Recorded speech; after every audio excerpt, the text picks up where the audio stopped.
Hi. This is not the emotional pendulum.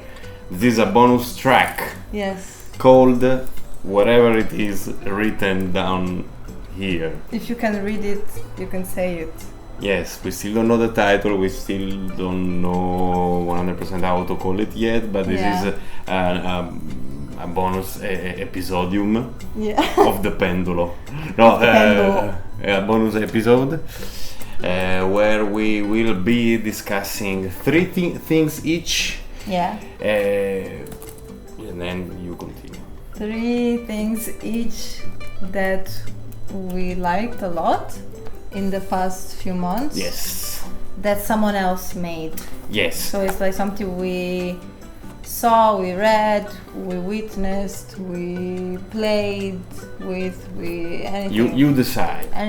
We decide because we are picking those things. You know. But three things it's not a good. I don't like this word, but we came up with consumed. Yeah. And maybe perhaps in a couple of weeks we will also publish 3 things we created in the last few months. But for now, it's things we consume. Those could be. We still don't. I don't know what she picked up. Could be movies, TV shows, music, paintings, books, things. I mean, it's very nice to experience art from other people, and we're very used to it. Yes. We're less used to create, so that's. What we are gonna make the second one is, also to push people to create, maybe not as much as we consume, because that's a lot in this day and age, but a bit. All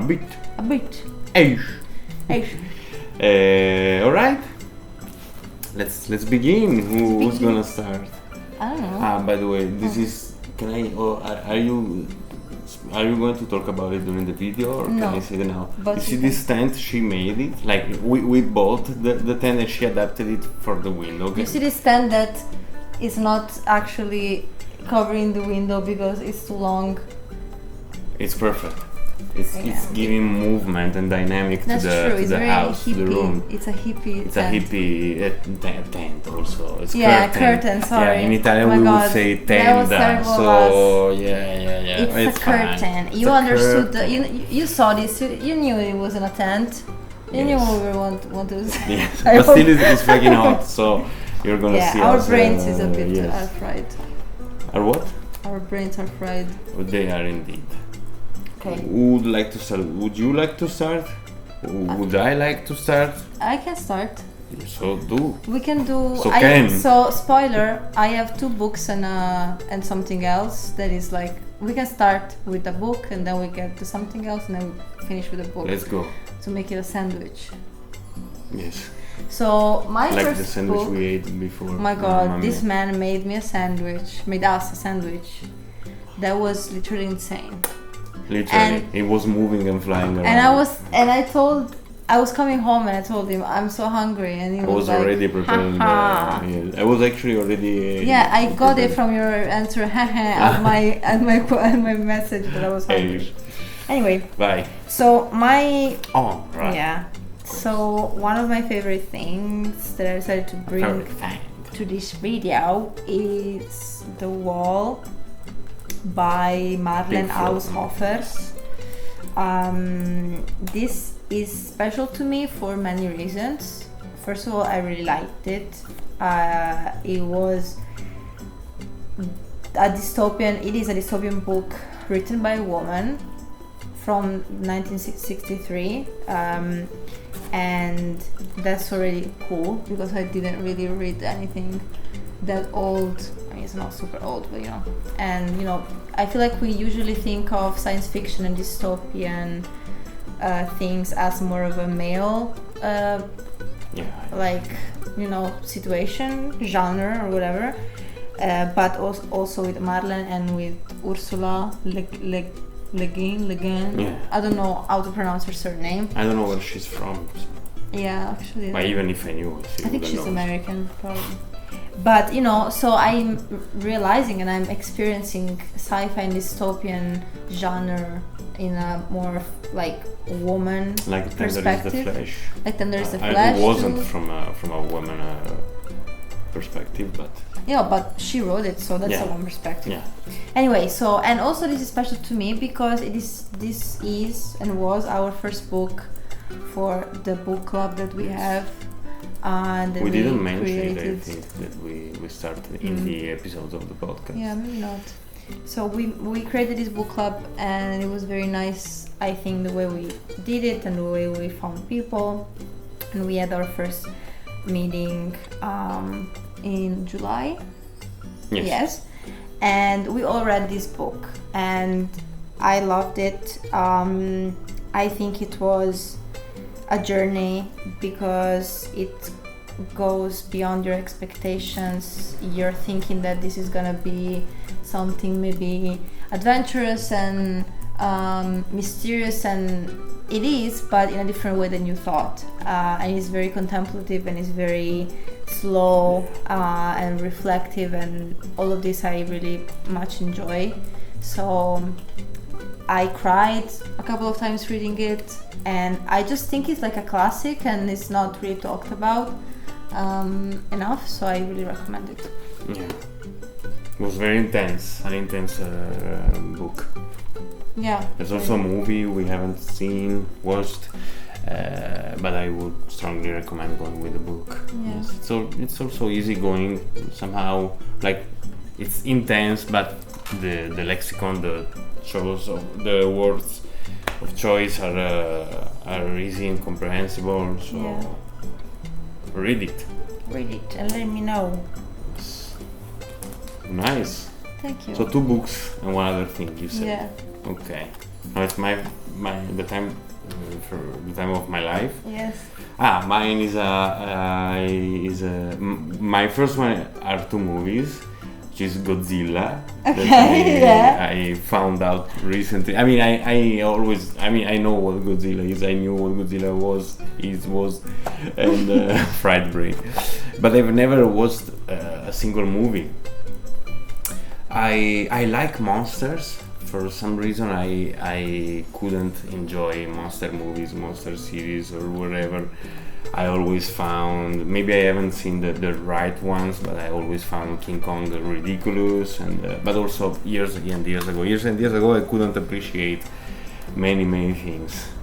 And also I couldn't appreciate the second thing I'm going to list, because I've always been a prog snob, so I've always been a movie snob, but in a stupid way, a music snob, a literature snob, so like an hipster basically. I couldn't enjoy things because they were mainstream or because there was a CGI or whatever. But back on topic, Godzilla. I started from the last one published, released, which is -1, and I'm going to talk about -1 and the second one I watched, which is Shin Godzilla. I don't know if Shin is the correct pronunciation because it's Japanese, but it means new, like new modern Godzilla. Both are beautiful in their own way. -1 is a beautifully cinematic. It's cinema, beautiful landscapes, photography, scenography. Yeah. Is it something you say like Scenography. how they Sounds good. acting was just normal, I would say. Writing wasn't anything special, but it was good. Like I didn't find any plot holes or I don't know missing details. It was really beautiful. The effects were great. Now, and it's actually from this year or last year. It's in a few months will be released the sequel, which will be called -0. It doesn't make sense, but yeah. And Shin Godzilla, which had way less budget, it's the one that I prefer. It's very political, it's strongly political. The CGI is it's not cheap, but compared to the other, it could be perceived as less expensive, less of a lesser quality. And it's very political. Again, it's not about Godzilla, but also -1. It's not about Godzilla. It's about the effects of war on Japan, because it's right after, like days after the ending of the Second World War. And Shin Godzilla, which is actually from 2015 or 19, I can't remember. Can't remember right now. Is in modern days Japan, and it's like a direct attack to the problem of bureaucracy, how politicians, they do not act seriously enough and quick enough when a problem occurs. So I would strongly recommend it. It's very different if you are not used to movies that look like they are on a low budget, because that's not, they had millions or equivalent of millions of dollars. But if you're not used to it, could be not fun to watch. I guess you have to get in the mindset. Yes. But -1, you like monster movies or not, I would strongly recommend. It's a very nice action monster movie, but with also emotions. It's not just muscles fighting and big tanks, big airplanes shooting. No, it's not about that. It's about people. It's about struggle. It's very nice. Maybe you will not cry during it. I didn't, but I found it emotional. Yeah. What did you say? Sorry. It's about war. It's about war. Yes. Responsibility, but like the one we put on ourselves and the one that society puts on us. And if you're not brave enough, then you're considered a traitor. Like there's a lot of layers. I think it was very interesting. It's a very American concept, the not being brave enough, I suppose. But it's also a problem in Japan, like not being something enough. Right? Yes. Yeah. The protagonist is a kamikaze pilot, basically, which was something real, where Japanese people ordinate, like they forced? Yeah, I mean ordered, no, by, like they were soldiers. Yeah, that they were given orders. Yes, the mission of literally let themselves explode on the enemy territory, and yes, the main character is one of them. So it's deep. Yeah. It's not just big monster stomping on buildings. There's also that though, because it's important. I mean, I know, and I know, for example, the American Godzilla movie. Maybe this is from 2015 with Bryan Cranston in it. People were pissed off because, like, Godzilla literally has 10 minutes of screen time in total in a 2 hours plus movies called Godzilla. Yes. So there's also destruction and action in -1. Yeah. So this was the first thing. So basically, I think I also talked about it in the Pendulum, or about Godzilla or something. But my first thing is finding pleasure in a new type of genre, which is monster movies. I think you talked about the Planet of the Apes as that concept. Yes, I also wanted to talk about that. Spoiler. No. I wanted. Okay. But I won't. I will not. Okay. Thank you for your first thing. Could you please pass me the glass of water? Of course. Thank you so much. And have a sip too, please. Or more than a sip. 14 minutes. Alright. Okay. This is gonna be longer than 30. Yeah, but it's nice. Okay, so my second thing is POKéMON. Gotta catch them all. And I couldn't really put it in a format because I feel like it's everything. It's POKéMON. It's a game. It's movies. It's TV show. It's everything. So actually, yes, we. I think We it did was very the very three of present in our life, at least this few months that have passed. So we have this game on our phone that we play. The trading card game. Yeah, and you also have, now you put on your phone. I shouldn't say that because I'm not supposed to. Okay. Nothing has happened in here. I'm playing Pokemon Crystal, Yeah. which is a second generation, so from 2000. Yeah. Well, how am I playing it? With Pokemon, Mind your with a basics. Game Boy Color, of course. And also we watched the first. It was the first movie. I think it was the first movie. That was The one with Mewtwo and Mew. Yeah. I was looking at my letterbox. That is, if you don't know, like an app that you put the films you watch on, to look for the last movies that I put 5 stars to. It was only the Pokemon movie in the last few months. That was the only movie that I put 5 stars. I was crying like a baby, and like there is this certain nostalgia that is, for me, very interesting because it's not coming from the past. I never watched Pokemon, I never played Pokemon, I never had anything to do with Pokemon. I knew what it was, but I never did it when I was a kid. And also, as I said probably before we mentioned it, I don't really remember my childhood, so this is kind of like experiencing the childhood but like as an adult, and so it's like it's very nostalgic and it makes me cry a lot. Yeah. Well, Pokemon are very sweet, and also all of them, most of them, apart from motorcycles, they have stories, like deep stories, family connections. Yeah, it's all very sweet. Yes. And now we saw that there are all the episodes of the TV show on YouTube. Yeah. And it's just so like the humor and it's just very wholesome, all of it. And I feel like we don't watch enough wholesome things. Maybe they don't make them so often now. Yeah, but that's true. And also it's both. They don't make them, we don't watch them. We're more like, let me watch a horror movie and let me be scared. And there you're just enjoying them being happy, even if there's like I mean, the movie that we watched, the first movie, was super like tense and sad and like the Pokemon movie. It was terrible actually, in the sense that it wasn't wholesome at all. It was at the end. I mean, but you put the same writing in a movie, or remove colors and keep it animated, but in black and white, it's desperate. It's depressing.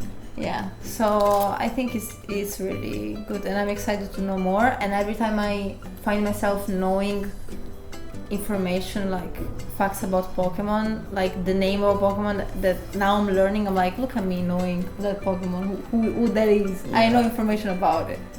I feel good. Yes, you should. Yeah. You should. Pokemon are great. The Pokemon Company is not, but the concept they are so. Yeah, and the art and the illustration and everything is super. I love it. There are so many creative, so many creative artists that are making illustrations, and lots of them they end up in the apps or in cards. Unfortunately, with like physical cards, I myself find it a very toxic world with too many money involved, too many. How are they called? Those people. Scalpers. Yes, those people that they take cards and resell them. Crazy. That's very toxic, made by unfortunately bad, let's say, toxic people. Yeah. I also don't like the Pokemon Company, what they did with Pokemon Go data, which they sold it to military, not companies, but alright. I'm going now on a bad way. Let's keep it with the Pokemon are lovely and wholesome. Yeah, it's just it's not, I guess, I mean, someone made it, but I feel like Pokemon is so huge and so wide and big that it's not anymore who created it, because everyone is taking Pokemon as a concept and making it their own, exactly. And that's what's, I guess, beautiful about it. Yeah. Yes. Thank you. You're welcome. Well, I will probably gonna watch a couple of episodes later. Yeah, we will fucking cry while I eat my dinner. So should I proceed with the second one? Of course, proceed. So, as I mentioned, I always been I said a prog snob. Sorry, I don't want to say prog because maybe it's not a common word. So prog is the short of progressive. That means that since I started listening to progressive rock, I had a period of a few years actually snobbing, ignoring all the other genres because I thought they were not complex enough. So I kinda avoided the other genres and such. Now I'm going back. Yes. Back to the start. Yes, back to the beginning. Back to the beginning is the concert. How they called the concert dedicated to Ozzy Osbourne when he was still alive, and then I think he died like 2 weeks later or something like that. But I'm gonna mention Linkin Park. Yeah, yes. I thought so. Yes, which I'm listening a lot lately in the past few months, like really a lot in the past few weeks. I don't know why, but it doesn't really matter. I didn't like them at all when I was a kid. It is also true that they were giving me headaches. Like literally, I felt headaches because I couldn't really cross the surface of the sound. While you would say, if you know something about prog rock, you would say, how the fuck prog is not giving you headache with all those odd time signatures and like 30 different instruments in the same 45-minute song, and a 2 minutes and a half song with literally three instruments is not. It's making you feel in pain. I don't know. I just don't know. So now, yes, now that I feel more at ease with myself and the surroundings, the world around me, I'm going back, and I found out that Linkin Park are so fucking powerful and also so sweet because what they talked about, I mean they made, it's not only them, of course, it's not like before them it was impossible to do that, but they made more popular in the literal sense of the people, for the people, popular as in people, talk. Like especially for angry teenagers, like to talk about their emotions in the late 90s and early 2000s, which were still there, you know. Yeah. Especially to bullied people, to marginati. Yeah, marginalized. Yes, marginalized people. Yeah, they all united under the Linkin Park flag. And I couldn't understand it, and now I do, and it's beautiful. And I was crying. I was trying not to cry because I was working in the office, and I was listening to the farewell concert they dedicated to Chester Bennington a few months after he departed, and there were so many artists there. There was also a singer and guitarist from Avenged Sevenfold, which I'm also listening a lot lately. There were artists from Sum 41. There was that guy, Machine Gun. Yes. And I didn't know how many people actually personally knew Chester Bennington. And yeah, super sad. So I'm very happy that I went back, and I'm listening like Godzilla actually now. I used to snob now also. Yeah. Linkin Park. We're looking at the past. Yes. Now they are an important part of me because I also realized that when I mentioned I am now a singer of a band. And I'm learning. I'm still learning. There's still a long way to the top if you want to rock and roll. But jokes aside, I notice how I'm trying. I am being influenced by Bennington. It's not like I'm singing, of course, but I tend to try and replicate that sound. which is impossible, but I just noticed how it's influencing me. It's beautiful. That's like a muse. That's good. Yes, we also have one Muse song Right, that I don't that's like. true. Actually, it's Psycho. I like to listen to it, but I don't like singing it. That's hard. It's out of my Range. yes. So this was my second thing. Nice, thank you. Thank you. Even though we still have 5 minutes, I will start a Yeah, new I video. agree. So yeah, right? Okay. Oppa! I don't really like the. This is a new setting. Also, I'm using two LED panels, monitors or whatever. I don't like it from there. I'll try to. There's nothing to fix, but I'll try to With fix some it from lights the in the post-production, post-production. the BTS situation. So yes, we are still experimenting in this new flat, trying We're showing different you backgrounds. all the corners of Yes, us. yeah, exactly. So it's time for the third already. Yes. Third thing. The second book. It was. I mean, there's plenty of things that I liked. Yes. I don't know why. I also would like to have a bonus one after the third one, just to mention it. Okay. I thought about it like while we were Okay. talking. And I have something Okay. too. I think. So. like quick mention. Yeah. So I don't know why I ended up with this one as a choice. So this is Thirst in Search of Freshwater by Robert Macfarlane and a bunch of other people. Hydrate yourself. Elif Shafak, Rebecca Solnit, Ocean Wong, a lot of people. So I guess this is like a placeholder, this one and many others, about how much I've been enjoying reading non-fiction and looking for books that talk about things that I'm interested in, and mostly this is nature related usually, and I found this in a bookshop where I'm living, and I think I judged it from the cover because it's very pretty, and also I knew Robert Macfarlane. I don't know.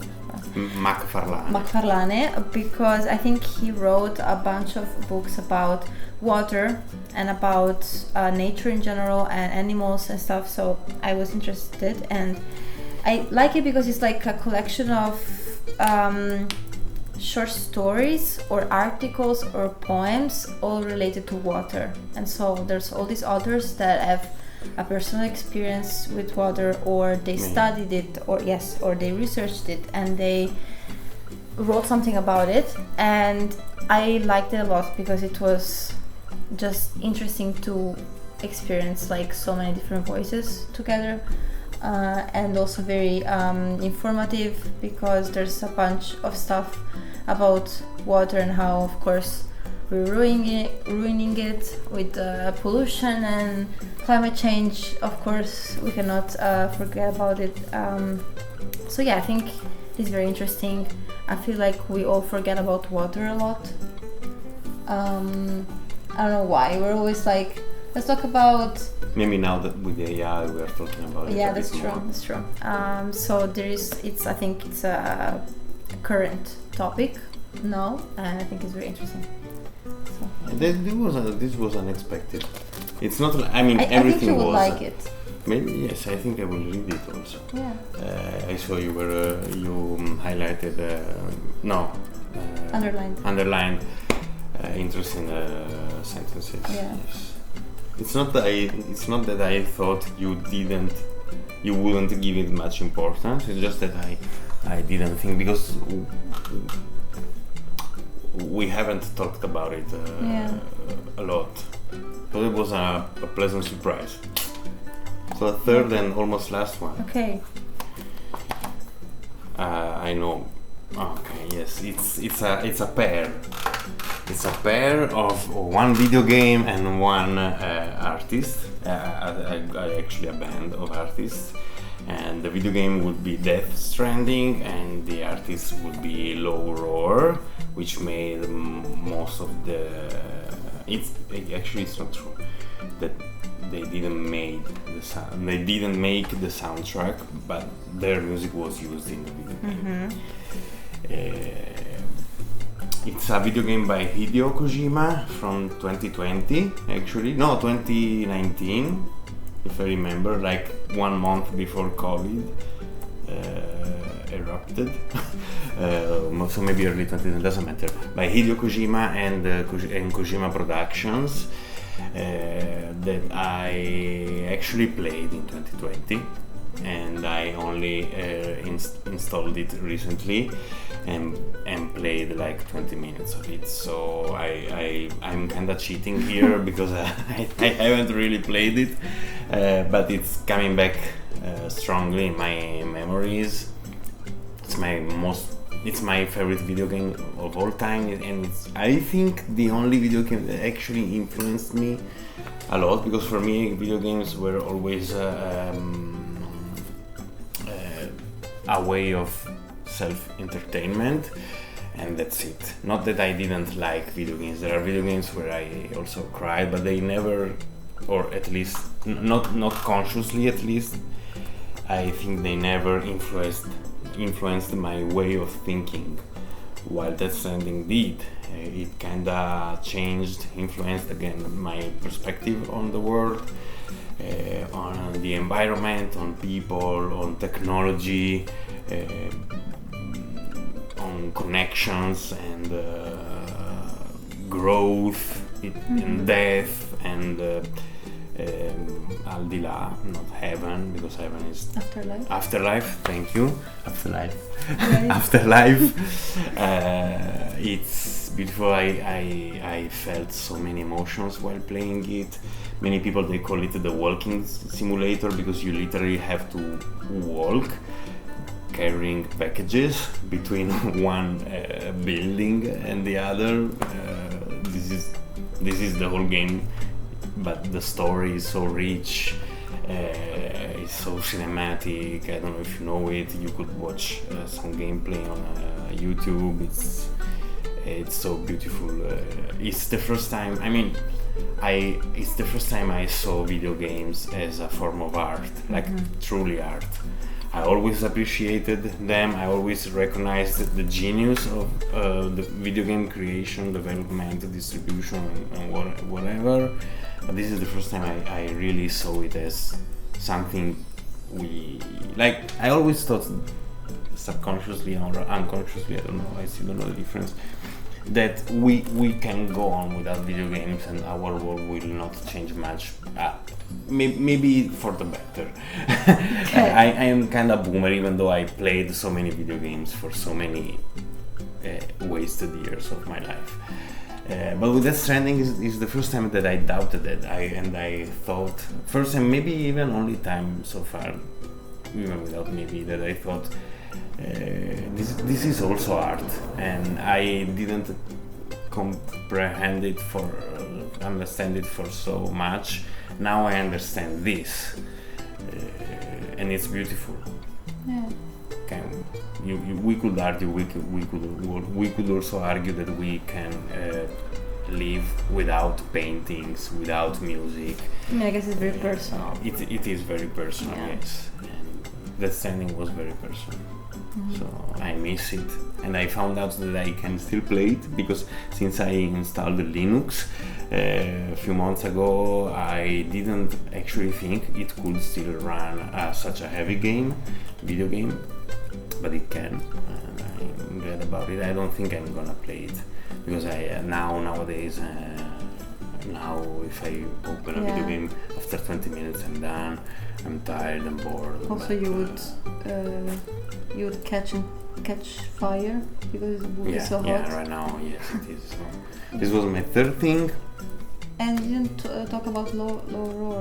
Low Roar, yes, of course. Sorry, I'm spitting lots of words today. Yeah. Low Roar, I actually discovered their music by playing the video game, because I didn't know them, as many people actually.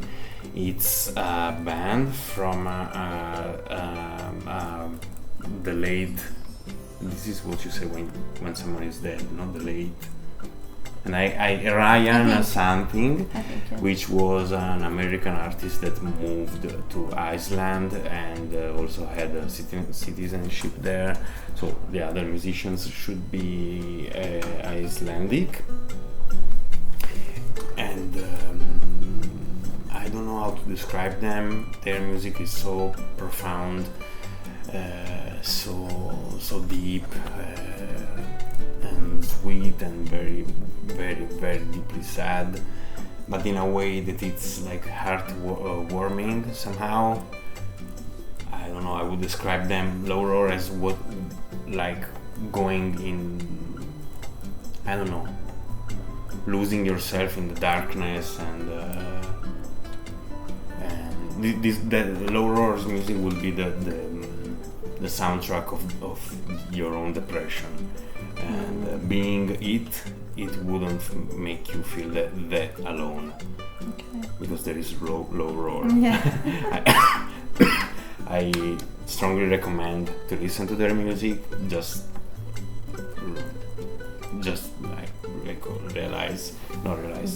Beware that it's sad. It's sad. Yes, both lyrics and sound. But again, sad in a friendly way, melancholic way. It's beautiful. It's in the video game. It fits so well. I think the video game without their music would not have been the same. And but the music had this strength that even without without moving pictures, It doesn't need Kojima to be beautiful, but Kojima needed the low roar for the game to be beautiful. Nice. Yes. Thank you. Yes. Special mentions. Why? Like listing them? Yeah, I like this video game. Like this concept, this new video. Yeah. It's maybe because it's new, but also because we're talking about things that we thought about it more. It's not only happened during the last days, but it's something that it's staying with us a bit more. Yeah. Fermented in our minds. Yes. Okay, honorable mentions. So what I can say for music, I would say Mitski, of course. We say ciao Mitski if you're watching us. Girl, I love you. Also, that's very sad. Her music is very sad. We realize how impossible she is to sing at karaoke. We tried, impossible. I don't know how she makes it look so easy.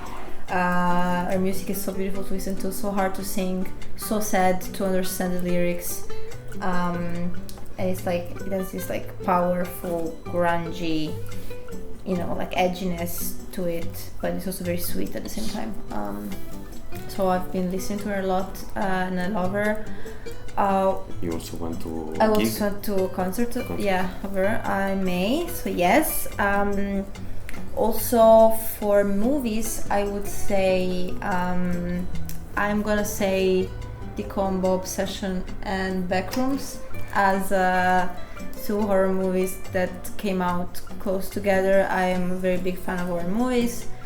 I watched both in the cinemas. I thoroughly enjoyed them both, and I think those were a highlight for me. And what else? I think that's it for me. Nice. Very nice special mentions. Nice. I only have one, which is a YouTube channel, and it's The Market Exit. We're gonna put the link in the description also for Mitski, Logo, that's right, all of them.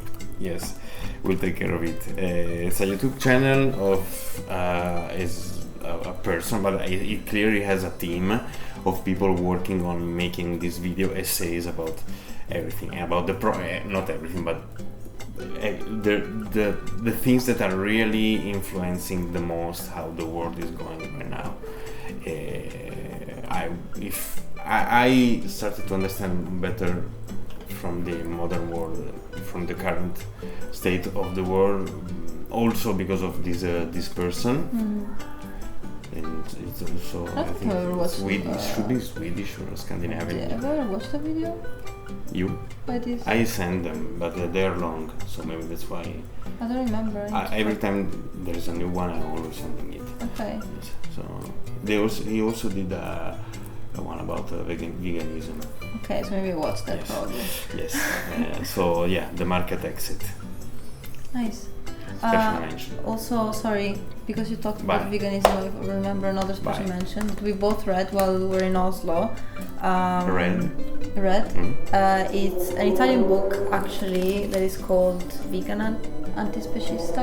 Yes. I think it's also translated maybe. by like If it's not, open source translated. yeah, if it's not, I can propose myself.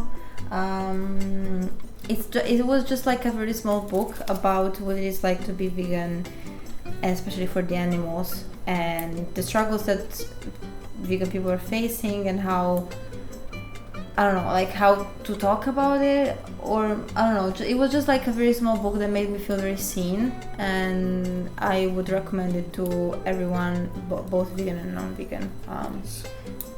We'll try to find it and put it in the link. Yeah, I think you can find it. Yeah.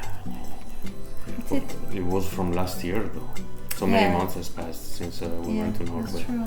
So let us think. Let us think. Let Let us us think. know what did you think about this concept. We were planning to sometimes interrupt the emotional pendulum to release some episode like this, just to refresh the content on the channel. Let us know what influenced you recently in the last months, whatever. But yeah, so thank you for listening to us if you did. Yes. Subscribe. Come back. Yes, the things YouTubers say. Yeah. Call to action. Call to action. Call to action. Ciao.